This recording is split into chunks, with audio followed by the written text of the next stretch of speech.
Una aplastante victoria. Eso es lo que se ha visto por parte de la derecha paraguaya en las elecciones presidenciales de su país que ocurrieron hace tan solo un par de días, con la aplastante victoria del candidato y ahora electo presidente para el siguiente periodo, Santiago Peña. Y vamos a ver si esto es bueno o no, porque a diferencia de otros contextos latinoamericanos donde la izquierda y la derecha se alternan en el poder o a veces la derecha no tiene mucha presencia política, en el caso de Paraguay es lo inverso donde en los últimos 70 años la derecha paraguaya ha tenido prácticamente el control hegemónico, exceptuando un par de gobiernos y un par de años, un periodo muy pequeño, en donde además su partido está asociado a mucho conservadurismo, políticas corporativistas y bastante corrupción. Todo eso lo vemos a continuación.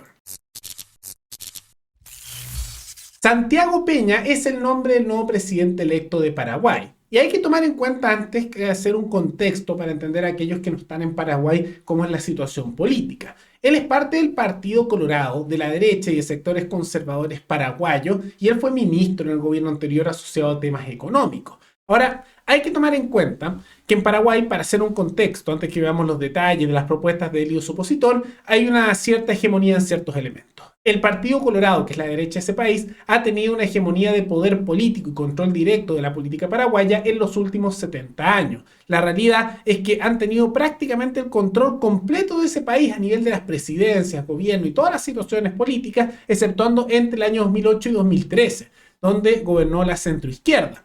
Y lo que se ha dado es que hay que tomar en cuenta que el Partido Colorado ha tenido y sigue teniendo numerosos casos de corrupción, de abuso político, de tratos algo cuestionables con grupos corporativistas dentro de su país, a la vez que tuvieron un rol protagónico también gobernando cuando fue la brutal dictadura de Stroessner en el país de Paraguay. Entonces hay que tomar en cuenta que ellos tienen el poder controlado a nivel político de manera absoluta, desde hace mucho tiempo, desde hace ya más de 70 años. Y al mismo tiempo, hay que tomar en cuenta que tanto las diferencias entre el candidato de la centroizquierda que fue ahí con el candidato de la derecha son más bien en temas económicos, porque en temas morales ambos son conservadores. El que ganó está en contra del matrimonio igualitario y está en contra del aborto, y el de la oposición, el de la centroizquierda, del mal llamado Partido Liberal Auténtico, lo que se daba es lo mismo. También estaba en contra del matrimonio igualitario y también estaba en contra de lo que es el aborto. En temas de drogas, ambos estaban a favor de mantener la guerra contra las drogas.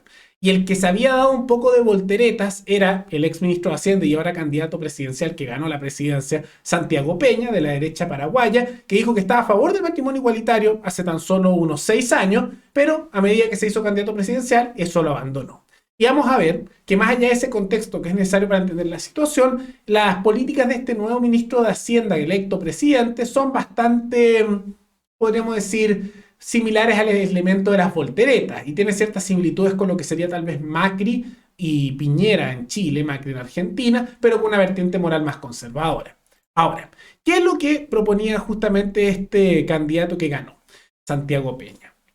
En la práctica, él está proponiendo una serie de políticas que aumentan el gasto estatal en ciertas áreas de salud, subsidios para ciertos grupos poblacionales y estos discursos de crear más trabajo, sin especificar específicamente cómo.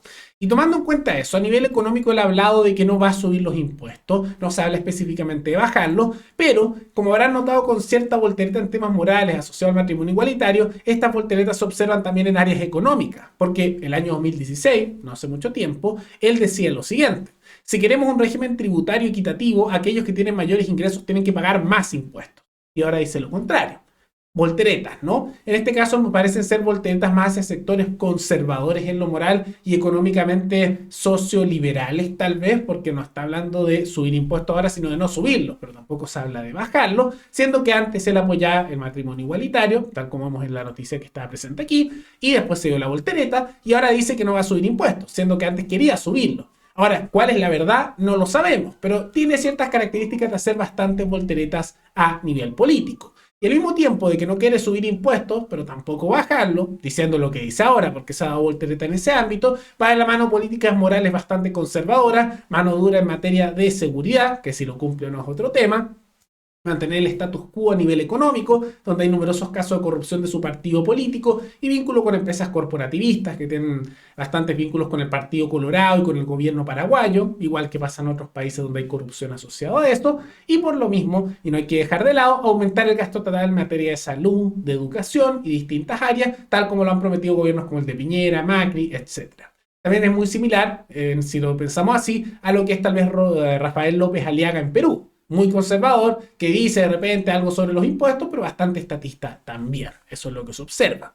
Y la alternativa que perdió era Efraín Alegre, que él era de la centroizquierda paraguaya. Y hay que tomar en cuenta que él perdió bastante de diferencia porque el que ganó la candidatura presidencial ganó en primera vuelta con un 42,74% de los votos, mientras que el segundo lugar estaba solo en un 27,48%, o sea, muy lejos la diferencia. Y en temas morales, tal como mencionamos, también muy conservador, pero en temas económicos más bien distintos, de carácter más bien estatista y copiando tal vez el modelo del resto de la izquierda latinoamericana, pero no en el sentido tal vez chavista o esa izquierda más radical, sino de la centroizquierda latinoamericana, estilo Bachelet de Chile, o tal vez Néstor Kirchner, o Cristina Fernández de sus primeros gobiernos en Argentina, o tal vez Ollanta Humala en Perú. ¿Por qué? Habla de educación gratuita y de calidad, de dar más subsidios en temas de educación, en temas de salud, subsidios a los universitarios, subsidios a jóvenes, más gasto estatal, o sea, esos típicos discursos de aumento del Estado, pero no llegando al elemento de las nacionalizaciones, las expropiaciones, etcétera. O sea, muy similar, insisto, a la centroizquierda latinoamericana. Entonces, esas eran las opciones que estaban presentes en Paraguay, y si somos completamente sinceros, no son buenas opciones ni una de las dos. Es la realidad. Alguna tal vez la que ganó, si es que cumple, será menos malo porque en vez de empeorar la situación mantiene el status quo, pero es parte de una organización política sumamente corrupta que se han perpetuado en el poder por décadas y, si somos sinceros, no había una mejora sustancial en Paraguay con tanto tiempo en el poder. Y al mismo tiempo hay que tomar en cuenta que hay serios problemas ahí tanto de las políticas morales que se impulsan como a nivel económico, además de los casos de corrupción. Y no hay una política realmente de disminución importante del Estado en Paraguay, tampoco de, podríamos decir, o sea, poner sanciones más altas a la corrupción, sino en la alternativa entre el status quo que se mantiene, todo igual, que es lo que ganó, o de cambiar en una dirección más similar al resto de Latinoamérica, que es aumentar impuestos, aumentar la presencia del Estado, pero con una política conservadora, bastante decadente. Pero más allá de todo eso, ¿qué les parece la victoria de la derecha paraguaya? ¿Positiva? ¿Negativa? ¿Qué les parecen además estas propuestas que están impulsando tanto en la derecha como en la izquierda? ¿Son buenas opciones o simplemente hay un mal menor? Todo eso coméntenlo abajo. Y no olviden recomendarme temáticas tanto de América Latina como de otros lugares del mundo para otros videos, ya sean de análisis o de comentarios de noticias de actualidad. Nos veremos en el siguiente programa. Hasta luego.